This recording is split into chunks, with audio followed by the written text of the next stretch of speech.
আমি একটা হাদিস বলতে চাই। হাদিসটা হচ্ছে, আল্লাহ রসুল বলছেন, আল্লাহ যদি কোনো শাসককে ভালোবাসেন তাহলে তার সাথী তাকে একজন সৎ এবং সৎ উপদেশ দান করে এরকম ভালো মানুষকে তাকে সাথী বানিয়ে দেন। যখন শাসক কোনো ভুল করে তখন তার সেই সৎ সাথী তাকে তার ভুলটি ধরিয়ে দেন। আর যদি সে কোনো ভালো কাজ করে তাকে সেই ব্যাপারে উৎসাহ দান করেন। আর আল্লাহ যদি কোনো শাসককে অপছন্দ করেন তাহলে তার সাথে একদল খারাপ সাথীকে তুলে দেন। যখন শাসক ভুল করে সাথী চুপ থাকে যাতে শাসক আরো ভুল করতে পারে। প্রতি সপ্তাহে সর্বোচ্চবার বিকাশ পেমেন্টে 50 জন হবেন পেমেন্ট চ্যাম্পিয়ন। জিতে নিন টিভি সহ আকর্ষণীয় সব প্রাইজ। আর যখন সে কোনো ভালো কাজ করে সেই কাজের তাকে সে উৎসাহিত করে না। মাননীয় স্পিকার, 17 বছরের এই জাতি যে জগদ্দল পাথর বুকে বয়ে নিয়ে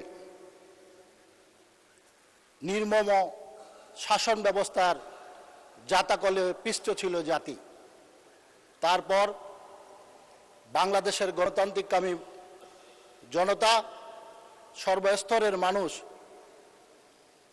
সেই স্বৈরশাসককে হটিয়ে একটি গণতান্ত্রিক পদ্ধতিতে আল্লাহর অশেষ রহমতে আমাদের একটি সুন্দর নির্বাচন দিয়েছেন। এবং সেই নির্বাচনে আমরা আমাদের সাথী হিসাবে আমাদের অপোজিশনকে আমরা সেই সৎ ব্যক্তিদের এবং ভালো মানুষদের হিসাবে আমরা বিবেচিত করি। এবং যার কারণে আজকের এই পার্লামেন্টে আমরা যখন কোনো ভুল করি তারা সাথে সাথে আমাদের সেই ভুলটাকে ধরিয়ে দেন। এরকম একজন ভালো মানুষের সাথী হিসাবে আমাদের সাথে মিশিয়ে দেওয়ার জন্য আল্লাহর দরবারে আমরা শুকরিয়া প্রকাশ করছি। মাননীয় স্পিকার, 2026-27 বাজেট অধিবেশনে আমাদের অর্থমন্ত্রী সাহেব যে সফল একটা বাজেট দিয়েছেন। প্রতি সপ্তাহে সর্বোচ্চবার বিকাশ পেমেন্টে 50 জন হবেন পেমেন্ট চ্যাম্পিয়ন। জিতে নিন টিভি সহ আকর্ষণীয় সব প্রাইজ। একটা বিষয় আমরা এখনো অনেকে চিন্তা করি, অনেকে করছি না, যার কারণে সমালোচনা কোন দিক থেকে শুরু হবে সেটা অনেকে বুঝে উঠতে পারছি না। আর সেটি হচ্ছে কি, মাত্র 4 মাসের একটা সরকারকে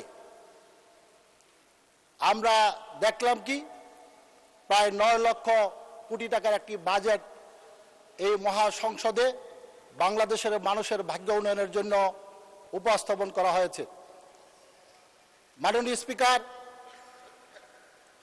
এই 4 মাসের যেই সরকার, সেই সরকার যে দুঃসাহসিক বাজেট এই দেশের জনগণকে ভালোবেসে এদেশের মানুষের কল্যাণের চিন্তা করে যে বাজেট দিয়েছেন, এই জন্য আমি মাননীয় প্রধানমন্ত্রী এবং অর্থমন্ত্রী সহ মন্ত্রিপরিষদের সকলকে আমি ধন্যবাদ জানাচ্ছি যে অল্প দিনের মধ্যে একটি সুন্দর বাজেট দেওয়ার জন্য। মাননীয় স্পিকার, আমি কয়েকদিন আগে আমি আমার বাড়িতে গিয়েছিলাম।